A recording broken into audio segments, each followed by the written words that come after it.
We're in Cowpots cowshed, just outside Whitland in Carmarthenshire, and this is it's tranquility. It's the ideal place to spend a morning or afternoon. Thank you very much. What timing? Lovely. And this is clotted cream, I presume? Yeah, it's clotted cream made with a Gwen Rice double cream, and I do that here.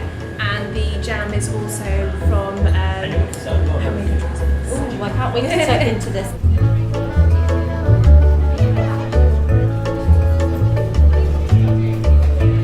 I'm going to have a little try of this. We're not rolling, are we? The real Jersey ice cream sold here is actually made on site. It's absolutely glorious, and the milk actually comes from the Gwen Lass herd in Carmarthenshire.